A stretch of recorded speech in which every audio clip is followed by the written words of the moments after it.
Welcome to my channel Hema Hungama. నేను మీ Hema and welcome to Big Boss season 8 and promo analysis of episode number 27. 1-2 promos గురించి మాట్లాడేసుకుందాం. So ప్రోమోలో ఏం జరుగుతుంది అంటే, సో ఆల్రెడీ మనం చాలా పాత ఎపిసోడ్స్లో చూసిన టాస్క్లే మళ్ళీ కంటిన్యూ చేయడం జరిగిందనమాట. కొన్ని సౌండ్స్ వస్తే ఎవరొకరు గుర్తించుకుని ఆర్డర్లో రాయాలి. సో ఎవరు ఎన్ని ఆర్డర్లో కరెక్ట్గా రాస్తారో వాళ్ళు నెగ్గినట్టు అవుతుంది. అదొక టాస్క్ పెట్టారు. సో అందులో కొంచెము నిఖిల్ కన్ఫ్యూజ్ అవుతున్నట్టుగా మనకి చూపించడం జరిగిందనమాట.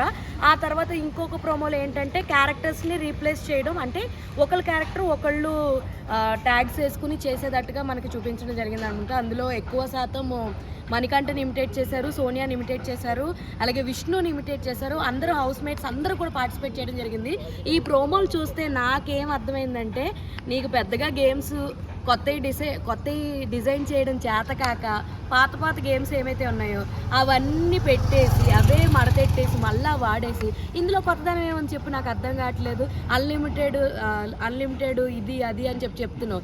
గేమ్లే అన్ని పాతవి తీసుకొచ్చేసి పెడుతున్నావు. ఇందులో కొత్తదనం ఏముంది? కాస్త కొత్తగా ఆలోచించవచ్చు కదా. అన్ని రొట్ట గేమ్సే పెడుతున్నాం అనమాట. నాకైతే ప్రోమోలు ఏం నచ్చలేదు, సోదిగా ఉన్నాయి, యావరేజ్గా ఉన్నాయి. మీకు ఏమైనా నచ్చితే మాత్రం కమెంట్ చేసి తెలియజేయండి నాకు. సో ఇదే ఈరోజు ప్రోమో అనాలిసిస్. మరొక ఇంట్రెస్టింగ్ ఎపిసోడ్తో వీడియోతో మళ్ళీ కలుసుకున్న అప్పటి వరకు చూస్తూనే ఉండండి హేమ హంగామా. అరే చెప్పురా.